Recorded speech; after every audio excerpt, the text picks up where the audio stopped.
I found out about this organization, this group, I'd heard about it before, of course. Mike came to our meeting of our Military Officers Association of America.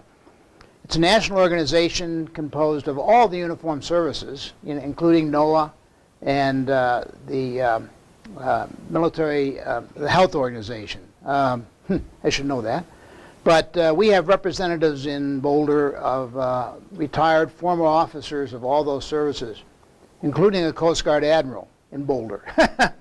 But we have over 100 members active. We meet at Fraser Meadows at the top floor every month, and we'd like to have any of you as guests. You have to be an officer to be a member. You know, we're all a little snobbery, I guess, just because we think we have a commission. But it's done a lot of good. It's a national organization, and it's hard to believe we have over 100 members in Boulder. With the Admiral Arleigh E. Burke chapter. Do all of you know that Admiral Burke was born in Boulder? Yep. And that big anchor over by Fraser Meadows and back of the Meadows, shopping center, is there as a memorial to Admiral Burke. And there's quite a story. It almost makes another presentation of he growing up in Boulder and his career in the Navy. He's considered the father of the modern Navy. Anyway, I do have some handouts that are basically my slides in case any of you want to make notes or anything. I probably don't have enough for everybody, but we can certainly share them. Please let me know. What's your handout? There? Yes, thank you. So needless to say, that picture on the handout that Mike gave you was not taken yesterday of me. Well over 30 years ago. When I worked with Lou, were you ever in Westlake? Where's Lou Moyer? I joined you at Boulder. Okay. We started in Westlake, that IBM organization. It was part of Federal Systems Division. We did a lot of classified work, some of it black, which means you really had to sign an oath. But the one program that was really noteworthy is something that's called the Defense Support Program. And these were surveillance satellites that would look for the Russians shooting something at us that we didn't want them to shoot at. At that time it was classified. It's not now. Several years ago the Denver Post had an article describing the whole thing, including the aspects of it of Buckley, but it was really interesting to work on. But I was on active duty in the Navy just the first 4 years, and the rest of my time was reserve time, although I did a lot of sometimes active duty in the reserves too for almost 29 years. And when that picture was taken, I was actually in command of a military Sealift Command unit in Santa Barbara. Terrible place to have a reserve duty, but it was interesting times. Maybe we'll get a little more into that later. Anyway, I'm going to focus on the Cuban Missile Crisis this morning and my time on the USS Joseph P. Kennedy. There should be a junior after that, DD-850. Anyway, the JPK, as I will refer to her throughout the presentation, as we knew her, was a Goering-class destroyer. You can see the kind of the technical aspects of her for those of you that are familiar with destroyers, and I will just focus on the power plant. We had 4 oil-fired boilers that produced that powered 2 screws with 60,000 shaft horsepower. Normally, you would operate on 2 boilers. Anybody in the Navy was in the engineering spaces here? What were you? Newport. Okay. All right. Well, not quite, but you dealt with steam, right? A little different tea kettle. Yep, a little bit different tea kettle, but the end result was the same. Yes, sir. So anyway, we normally operated on 2 boilers. You could go up to 27 knots on 2, and it wasn't very often that you had to light off 4 boilers. And there is the original armament. And when I say the original armament, we had 6 5-inch 38 caliber guns, or Kennedy had before I joined her, and 3 dual gun mounts. Now, anybody know why you don't call a mount, a 5-inch 38, a mount and not a turret? I just learned in this, getting ready for this presentation. It has to be bigger than a 5-inch gun to have a turret. That's why cruisers and battleships had turrets, and we had a mount. Anyway, there's 96 Goering-class destroyers. There is another one very similar called a Sumner class, just a little bit shorter. Kennedy was launched in 1945 and was for the oldest Kennedy brother. I mean, we've heard of Kennedy ships since then, but JPK was named for Joseph P. Kennedy Jr., who was killed in World War II. At that time, it was the ultimate in destroyer development. It was built on lessons learned from the preceding Fletcher class. Fletcher class goes back to the 30s. Very similar engineering plant. The Goerings were 14 feet longer. They had 5-inch 38 guns, as the Fletchers had. And I don't know why the information I got this from said it was a turret. It should have been a mount, single mount. And the later Goerings carried one torpedo tube and more anti-aircraft fire. Because remember, at that time, when they were built, they were designed for anti-air defense in World War II. And that's why it was outfitted with more anti-aircraft guns. Anyway, so we're now after World War II, and destroyers are changing. If you remember in the 50s, those of you that were around then, the Soviets were building submarines up the wazoo, so to speak. And a lot of nuclears. So we would put together anti-submarine warfare task forces. So the Navy said, well, what are we going to do with these destroyers? Some of them not that old. So they decided to rebuild them as anti-submarine destroyers. And they did this rehabilitation program called the FRAM program. There was two. We were a FRAM 2.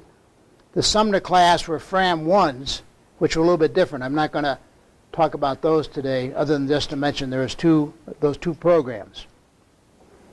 So prior to Kennedy undergoing FRAM, you can see her probably at the end of World War II in the 50s, and she's got two 5-inch 38 mounts.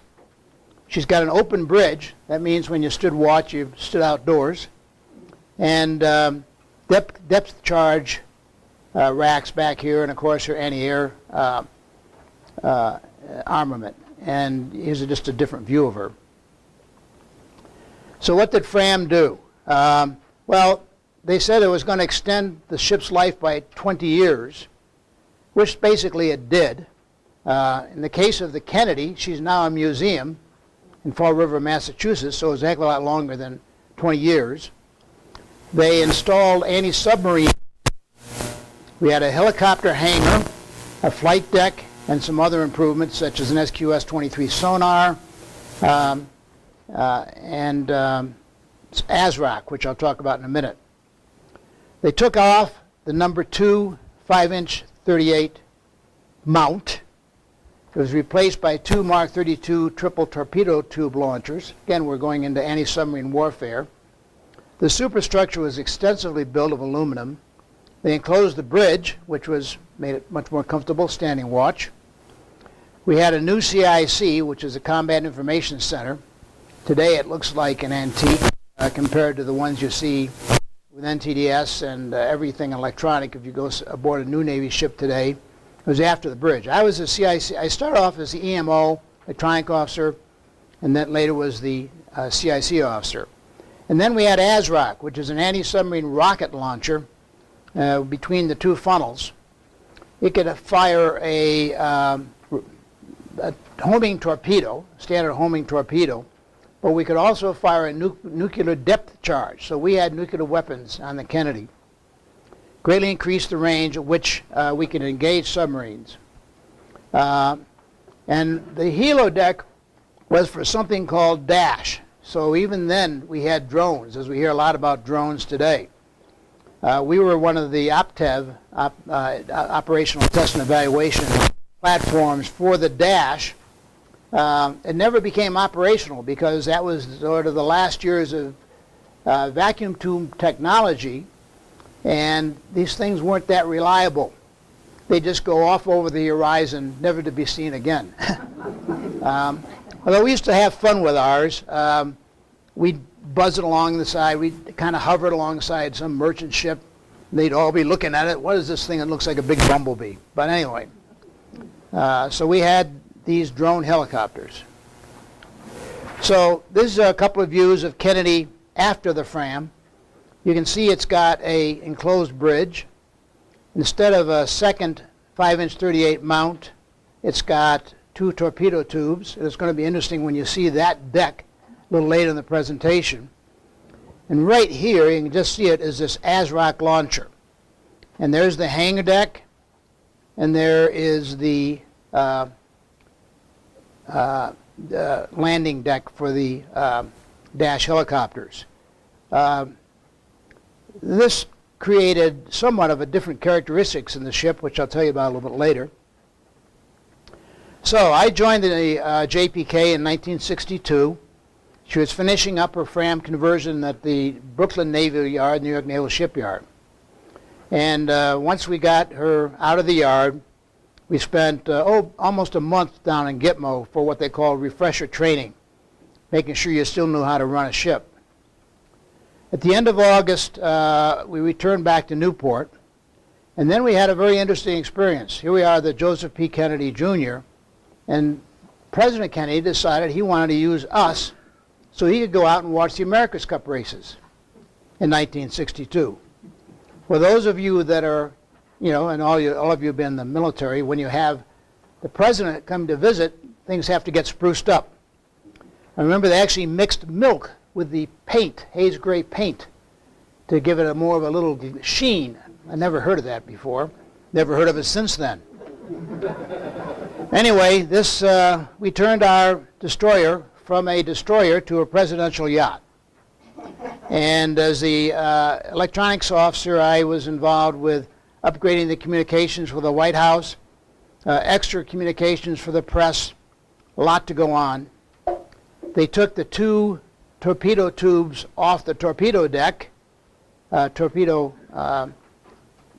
3-tube mounts, and turned that into a viewing platform with cocoa matting, plexiglass shielding, all the things to accommodate President Kennedy and the party. Well, we're going to talk about the Kennedy's time and the Kennedy's time and Kennedy in a little bit. But a month later, we were back to a destroyer again, and we departed for Gitmo.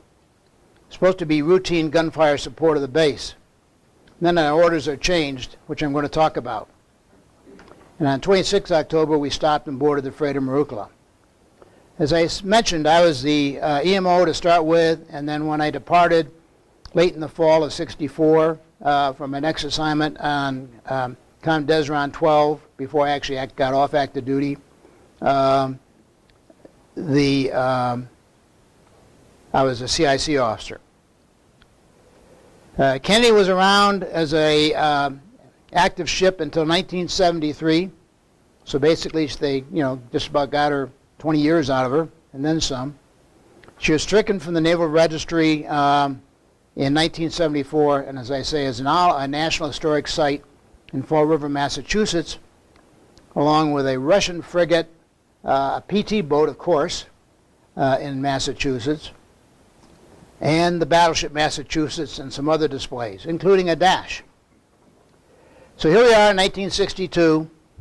This is where the torpedo mount, should have been, and instead it was serving another function.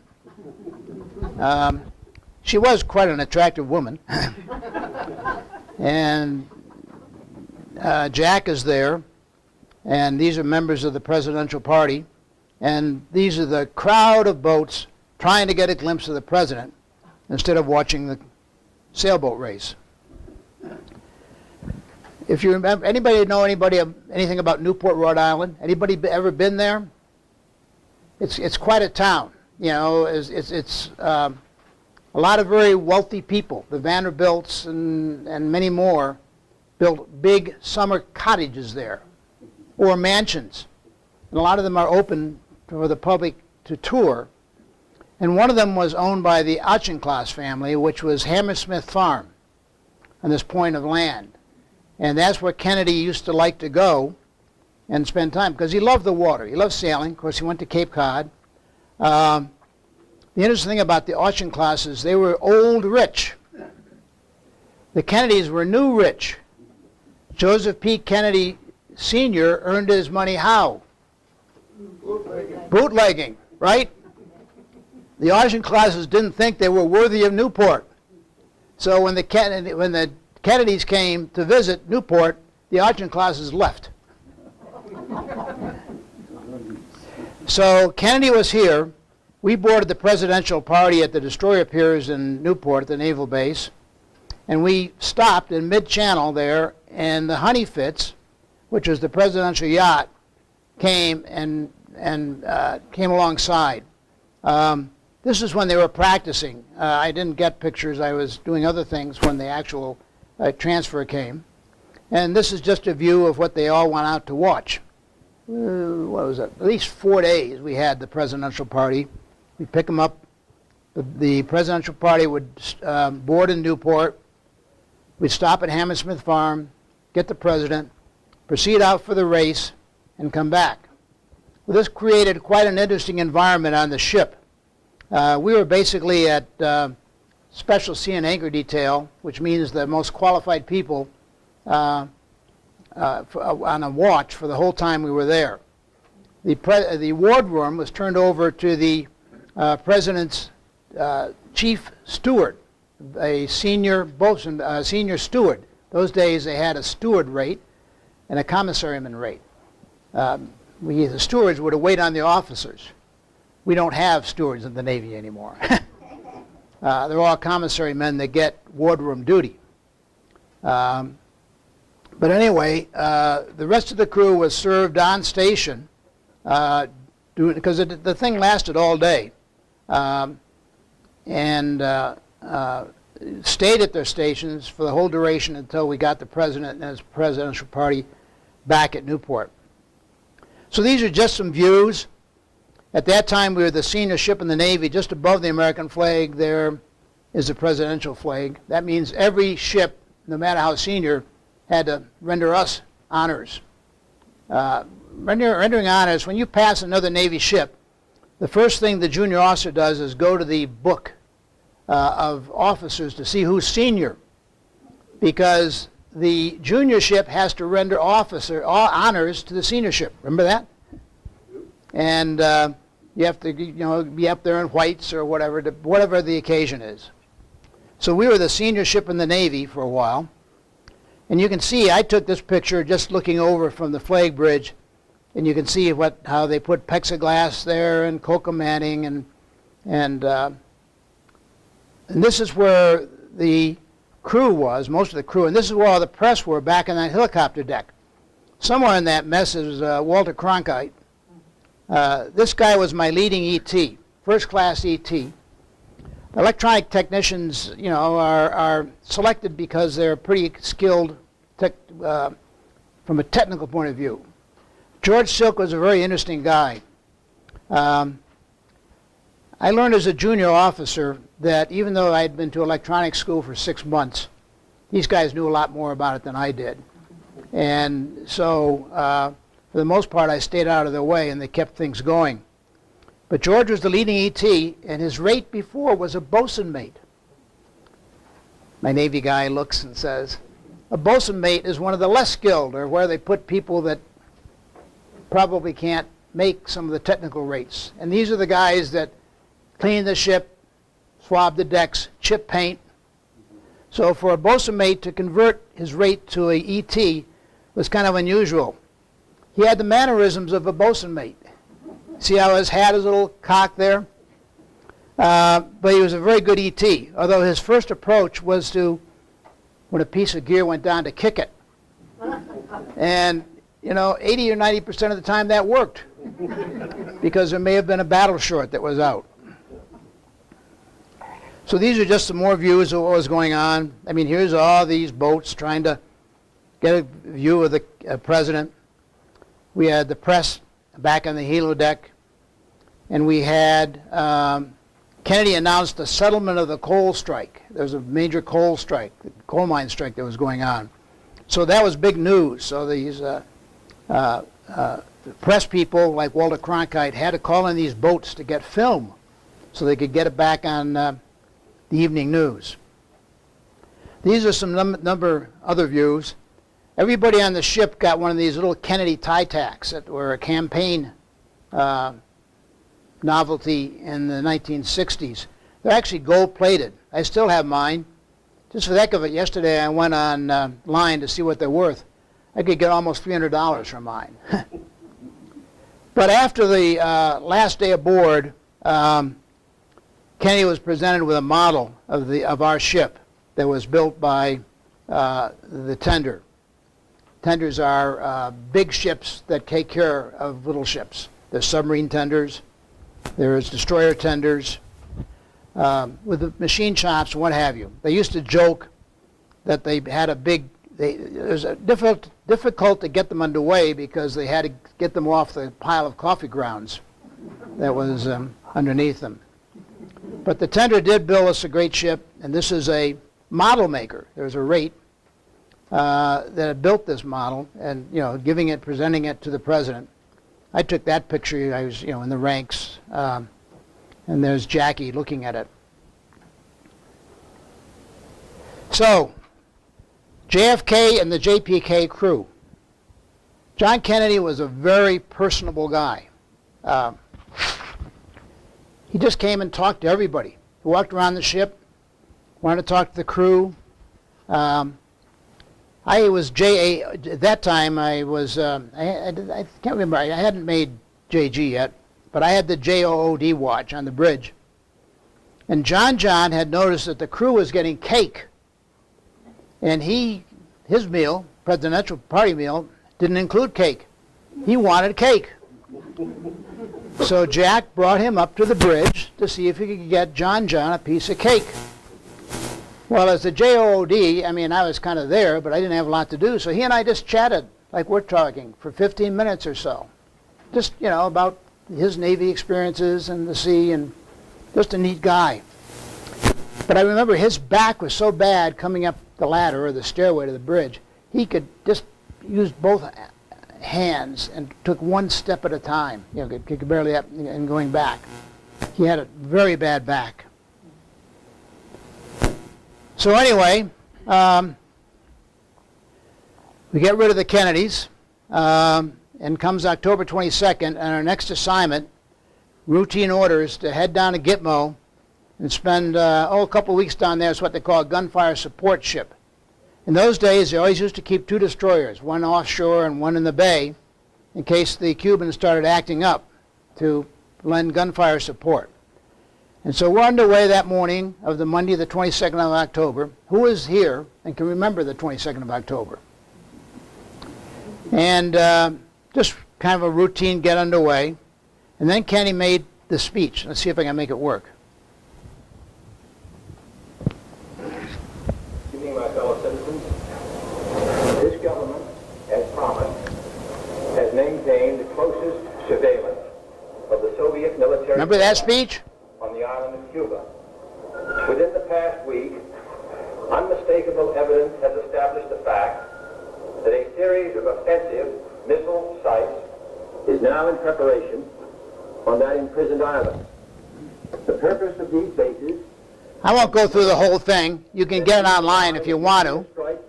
But against the Western Hemisphere. We were all aboard just listening to that speech like everybody else was that was listening to it. It was piped over the ship sound system. Excuse me. And so we wondered what was going to happen.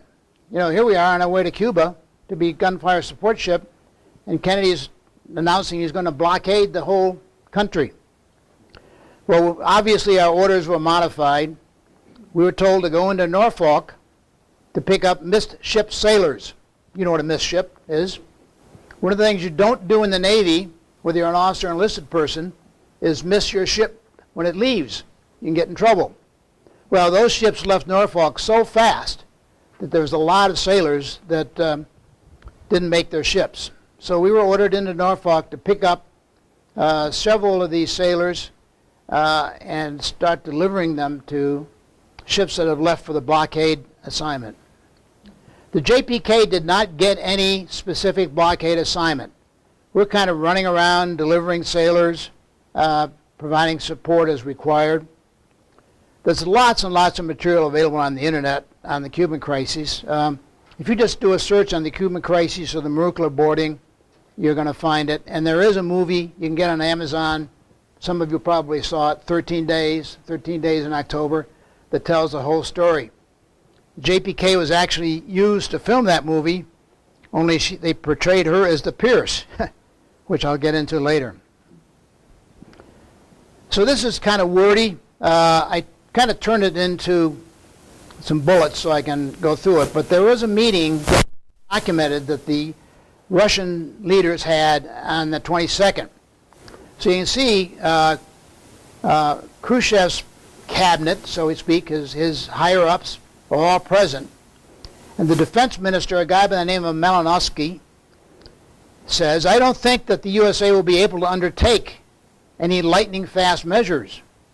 And they're not going to do this. I mean, Cuba doesn't mean that much to them. Apparently JFK's speech was a trick, because he just wants to enhance his election campaign.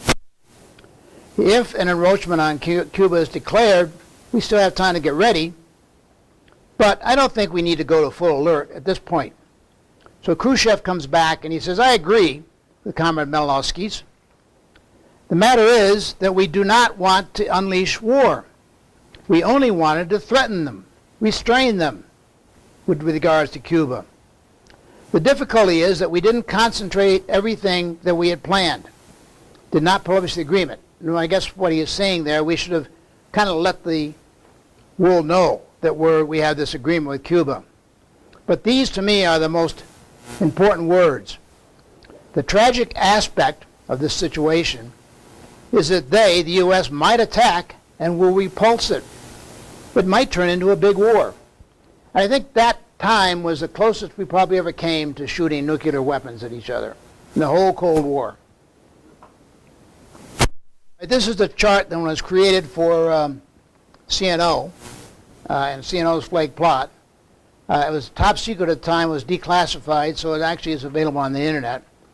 But you can see we set up a whole series of destroyers. We had a carrier division over here with the Essex. We had a bunch of bibs, oilers, support ships. So we're kind of running around, supporting these ships as needed until the 26th of October comes. You can see we had a lot of ships down there in a hurry. So, on the 25th, I'm JOD in the evening watch, which means it's 8 until midnight. All of a sudden, over the single sideband radio, anybody know what single sideband is? Well, single sideband is, you can get greater distance out of it. Lou, you probably can explain it technically more than I can. It's only using it jumps bands it's considered, it's used for long distance radio communications. Normally you use tactical radios, which are just line of sight. So it wasn't very often you'd get something over the single sideband radio on the bridge. And obviously things that, a lot of stuff, and we were busy because those days your crypto systems were kind of a officer sitting at a typewriter type machine decrypting things. So most of the traffic was coming encrypted as to what to do. So all of a sudden over the speaker comes Elmira, that's what our code name was. This is Top Dog, I think that I remember this correctly.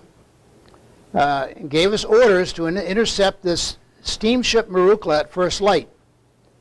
This publication, we're all kind of, who the heck is this Top Dog guy? Well, it turned out, we find out that he was the Chief of Naval Operations. That was his call sign.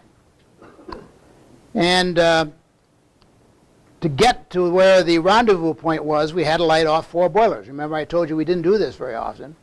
So we're steaming all through the night to be at this rendezvous point at first light. Well, it turns out another destroyer, the John Pierce, was already there. And they were a little ticked off, you know, because thought they were going to get the highlight of doing this. We joined Pierce, and we raised a flag hoist. There's all over the world, there's flag hoist signals for things. You know, you need to stop, you need to do this, you need to do that, and told her to stop and prepare to be boarded. And at that time, we went to general quarters. Well, our captain was a guy by the name of Nicholas Mikhailovsky. He could have been part of the Russian cabinet. He had been born in Russia. When we had ship's parties, he used to do the Russian dance, you know, in his Russian outfit. He could speak Russian, but he was very excitable. He was a terrible ship handler, which I'll get into later, which was good for we junior officers because we got to qualify early as what they call OOD. In other words, drive the ship when you have the watch. Well, when you go to general quarters, you exercise the mounts to make sure that the hydraulics and the servos and everything is working. And I can still remember Captain Mikhailovsky running around. They're going to think we're going to shoot at them. Stop doing that. These are little instances that, you know, stay on your memory. So a boarding party was set up of our XO, a guy by the name of Casey Reynolds. One of these very unusual guys who can be a good guy, yet a very good XO. Because I think as it is in most military organizations, the CO is the guy that, you know, tries to be a good leader, but the XO is the enforcer on a ship. When you're in trouble, you go see the XO. You're shaking your head, yes. You never went to see the XO, did you? Yes, sir, I did. Once. But he was a guy that was liked, but a good XO. And then we had a chief MPA, main propulsion assistant, Ed Mass. I think he went to MIT. He also could speak Russian. We had Ensign Paul Sanger. He was fluent in French. Paul was an interesting guy. He was from North Carolina. He was part of the family that was heir to the Cannon Mill fortune. He'd gone to boarding school, and just, you know, he insisted we ate like gourmets in our wardroom. Interesting guy. He was a communications officer. Then there was a signalman and a radio man. And to keep the Pierce happy, there actually was a reason for this. They went over and picked up the XO off the Pierce because he was a Merchant Marine Academy grad and he understood merchant. The boarding party was outfitted in dress whites. That means the officers had chokers, you know, those things that you look like you're choking because you feel like you are. So before the boarding, and this is documented in a kind of an interesting thing that Casey Reynolds later documented, he gave the boarding party a pep talk. He told them this is going to be a courtesy call. Obviously that was not needed. They needed to be respectful. They needed to make it absolutely clear that they expected full cooperation and disclosure. They needed to be careful not to create any incident beyond the charter, that is, to board and inspect the Marukla. Good old Paul Sanger suggested that maybe somebody might fetch some blankets. Casey, you just picture Casey, said, no, I'm not about to have us motor up to the Marukla, huddle up under blankets looking like a bunch of wimps. Well, at that time, it was pretty rough. Wave broke over the boat. They got wet. XO decided maybe blankets were such a bad idea. So he sent somebody to get some blankets. And his rationalization was that perhaps wrapped in blankets they might appear like Washington crossing Delaware with a boat cloak wrapped around him. So the situation is they put Pierce off one quarter of the Marukla and we were off the other. The distance to the Marukla was not that far, but the seas were greater. This is the XO commenting than they looked like from he was on deck. 10 to 12 foot swells, and then this was his way of saying, says time builds swells as well as sea stories or fish stories. So the Marukla is rolling one way while the whaleboat is rolling and bobbing the other as they're approaching it. Jacob's Ladder. Anybody know what a Jacob's Ladder is? It's basically a rope ladder that you climb up. It sounds like you've been up one. No, but I don't. No, he says he has. They're fun, right? Yeah. So they put over a Jacob's ladder. And so you can just picture it. All of a sudden it's 6 feet up in the air, and then the next moment it's underwater as you're trying to grab this thing and start climbing up it, and in weights. Anyway, the whaleboat, the coxswain, the guy who's driving it, the engineer, they did a great job holding the boat alongside while they leapt for the ladder.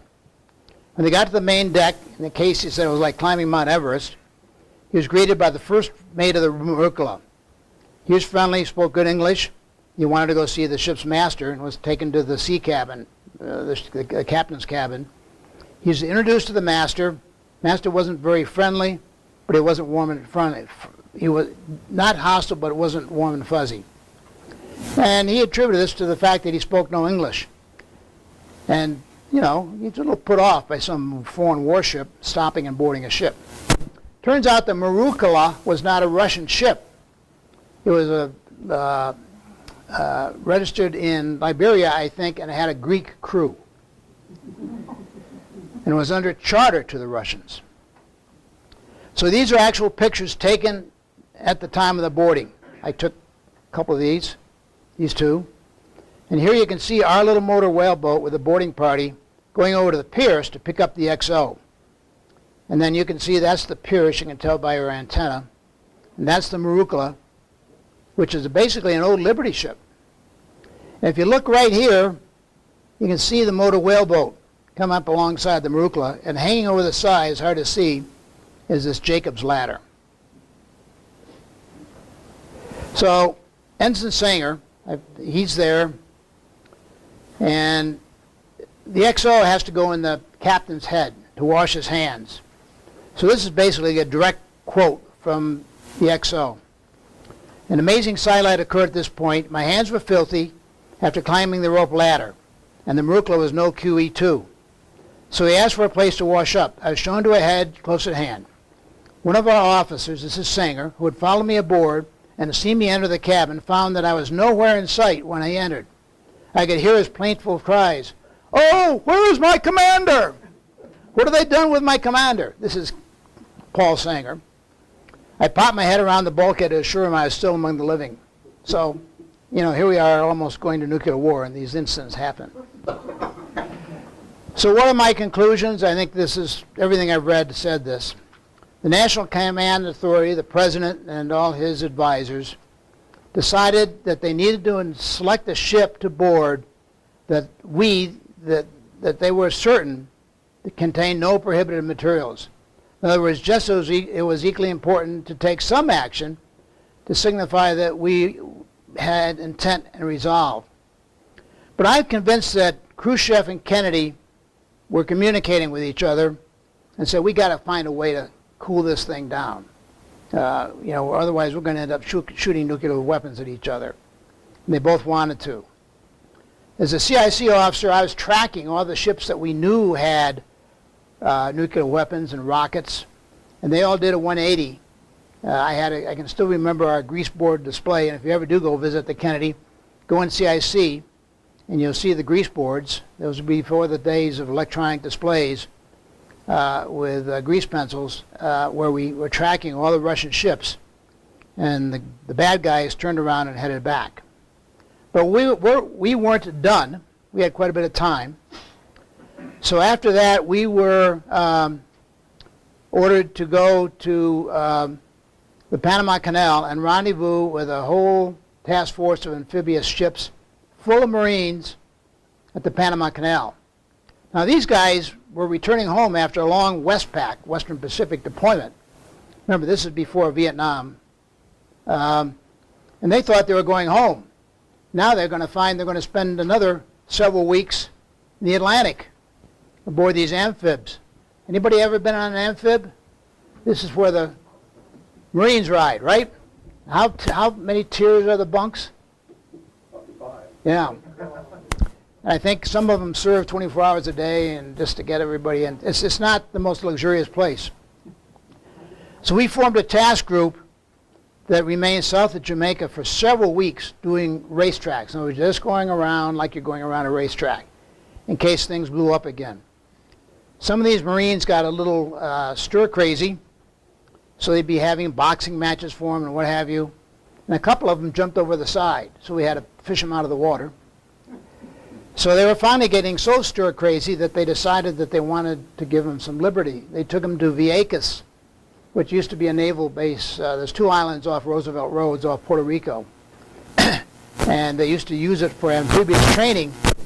So they took the Marines and let them have some liberty, drink a lot of beer on the shore. One of the funniest things, there was an investigation because a group of the Marines took the priest's car, which was a Volkswagen, and put it on his roof of his house. I don't know why. But, are you a Marine? Yes. Marines would never do that, would they? No. Not talking about it. I'm sure it's false scale. So anyway, finally in early December, the JPK, gets back in Newport. Remember I told you that the skipper was not a good ship handler?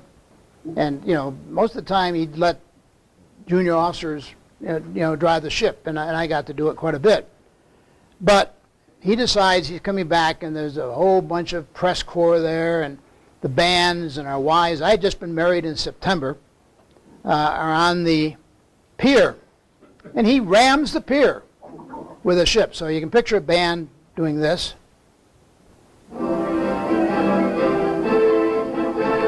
With a Navy ship coming in and ramming the pier, and they dropped their instruments.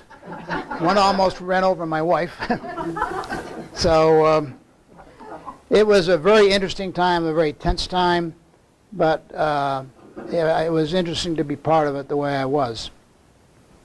Anyway, I was still on the Kennedy throughout 63 into 64. We traveled over 25,000 miles. We did mainly ASW operations in the North Atlantic because the Russians then started deploying a lot of subs, nuclear subs, in the North Atlantic. We actually more than circumvented the globe. And we were harassed by Russian spy trawlers. Remember those in those days? Feelings. Yep. And they had a bunch of them. And they tried to, when you were refueling, in other words, you're alongside an oiler or carrier taking on fuel, they try to maintain right away. And one time when I had to watch, we actually had to do emergency breakaway without running into one of these trawlers. And then we actually didn't chop hoses. A real emergency breakaway, they'd take these big axes and chop the hoses, and you'd have a lot of black oil spilled over. But we didn't complete refueling. And they were pesky little things. They were all over the place. You can see these are operating, trying to do what they can to harass the ships in the North Atlantic. So what's the current and future of destroyers? Anyway, the current class of destroyer that's being deployed and still being built since 1989 is the Arleigh Burke class. First of the class was DD-51. There's 62 of that class. And they're very capable, Tomahawk cruise missiles, Aegis destroyers. And then this is the next class. Would you believe that's a destroyer? I was in Maine this summer and in Bath, and if you ever get a chance to go to Maine, go to Bath, visit the Maritime Museum. You get kind of an overview of the shipyard there. It's owned by General Dynamics. You wouldn't think of a facility like that up in Maine. But they're known for very high quality and being on time. So this is the first of the class of the Zumwalt. Doesn't have anywhere near the crew. It's got these rail guns that you may have heard about that can drive a projectile through very thick steel. It's got all kinds of interesting electronics. Does have a helo deck for Lamps helicopters. That's the bridge, believe it or not. On radar, it looks like a fishing ship, little boat. So they figured that this can be a very multi-purpose type ship. It's built in modules. It could be used for pirates because it doesn't look like much on radar. But there's only 3 that are now scheduled to be built. And to me, the sad thing is, because it is so capable, they may just cancel it after 3 and continue with the Burks. So if any of you, I don't know, is there Wi-Fi here? Yes. Okay, let me see if I can connect to that, because I'd like to show you a couple little video clips about the Zumwalt. You're going to have to log in. Okay.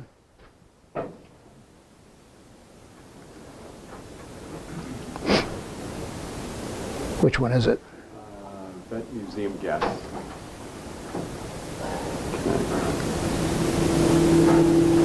And we'll just say museum guest, all lowercase.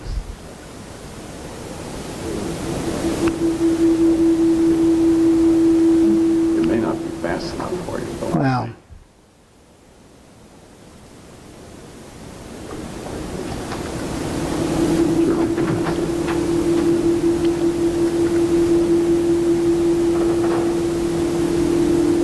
I may have spelled museum wrong.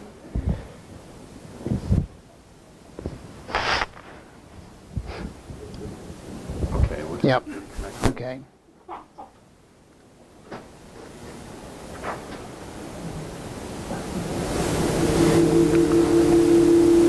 Let me go back to the presentation. Actually, it wants to be on the We break. could answer some questions while we're waiting. Okay, yeah, if anybody has any questions, while I see if I can make this connect. Any questions? Was your boarding party armed? No, Recall. no. They wanted to keep this as low-key as they could. And by the way, when they did board it, what they found after they drank Greek tea and crackers was trucks on deck, truck parts, chemicals, sulfur, nothing of concern. So the Marukla was allowed to, continue on. As I say, I'm sure that was set up to cool that situation down. I know some people were in this active duty on Cuban crisis then. Who were any of you? Lou said he was. What were you doing? Okay. So you had some bad guys aboard ready to drop if you had to. Okay. So this should work. I think it's just taking time. Well, the thing I remember, I was in high school then. And, You don't want to hear it. But I remember the principal pulled the whole school into the auditorium and talked to us about what was going on. And it was a little bit scary for that. And I can remember going home at night and parents watching TV with Walter Cronkite and, all of that so seriously, showing, pictures of a couple of the cargo ships going down, which, obviously had some missile things covered on them. It just really was kind of a scary time. This may work. We'll see. Do destroyers still have depth charges on them? No. No. They have basically torpedoes, very advanced. And I think they actually have a version of the ASROC still around. I don't know, and that nuclear depth charge, as I said, we were always afraid we'd have to shoot one. And we were convinced that not only would the nuclear depth charge get the submarine, it could probably blow our stern off too. Because it was 2,000 yards away, basically a mile. And so the protocol was you'd shoot this depth charge, you'd immediately turn your tail to where the detonation was going to be and go as fast as you could to get away from there. We practiced that. The most serious thing I saw the armament area where they stored these depth charges used for. During the Cuban crises, we went into Panama, as I said. And you could get booze very cheaply there. So the crew was allowed to buy their 6 bottles or whatever it was of booze. But the captain made all the booze be locked up in the ASROC locker until we got back. So not only were the depth charges in there, the booze was in there. I remember that George Silk I was telling you about. I mean, I think we all have sea stories, and this could go on forever. Battle stories, whatever you want to call them. My wife got a job, and she had grown up on a dairy farm in Vermont, and she had been a 4-H agent for the first year and a half. Then we got married, and she moved to Newport and got a job running one of these. It's an adult education school, but it was located in this mansion. And so we had 22 rooms, 2 bathrooms, a maid, and a gardener as an ensign, making $220 a month. She didn't get paid much for that job, but the quarters were nice. So anyway, all the ETs, I brought all the booze that they had to my house until they were ready to come and get it. So George Silk was ready to fly home to the state of Washington. He was from the state of Washington. He came to get his booze, and he was dressed in his dress blues. And we had a little fox terrier dog, and the fox terrier dog jumped all over him, so he went to Washington with white hair all over his blues. But anyway, let's see if this works. The world is changing. This is them building the Zumwalt Bigger missiles, in Maine. missiles. Precision gunfire support. We move into the future. Railgun, solid state laser. Lasers, railguns. Megawatts of power at your fingertips. Power. And lots of it. DDG 1000. Zumwalt. DDG 1000. DDG 1000. It's changed the game. Never ever been done before. Radically different than anything I've worked on. Radical departure from previous ship design. New wave of the future. And this is the wave of the future.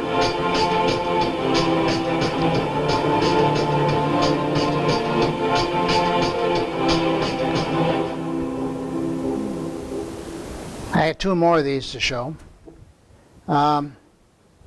You see that Navy BTUs or whatever they call them. They've all gone to this kind of a fatigue. You know what the Navy calls theirs? Squashed blueberries.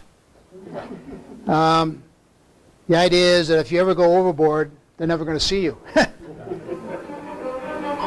For a big ship with a See, only 148 only have crew. a division is what I have here on a department. Any other ship you go to, there's 20, 30 years of requisite knowledge on that platform. So when you pull up technical manuals, you have a set precedence. This, there is none right now. Coming here, I'm kind of starting off like a basic fireman. There's so much different and new equipment that I have to learn. I have people looking up to me asking, hey, Master Chief, how's this work? And I look at them and I go, we're going to figure this out together. Master Chief is an E9.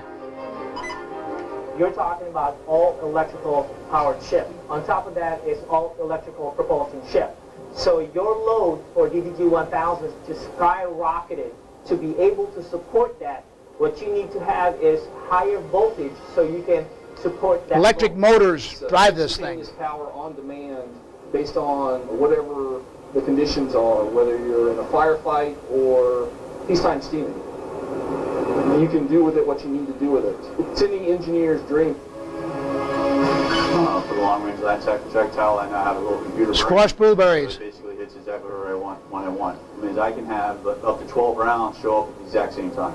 DDG 1000 brings to the table the kind of capabilities we're looking for in terms of providing gunfire support ashore to those Marines, and not just gunfire support, precision gunfire support. We got to have the capability to sail safely into those waters and have confidence that we can impose our will on an adversary. We have cameras in place instead of investigators. We have cooling bulkheads instead of boundary men. All the automation we have for damage control has taken place of those watchstanders or those firefighters. It's changing the way, we fight, the way our ship's going to fight. More minimal manning, and the systems allow us to do our job better. I mean, I honestly think it'll alleviate human error. It does make me nervous. It makes me excited to see what the future brings. If it operates as designed to, then it will save manpower and lives.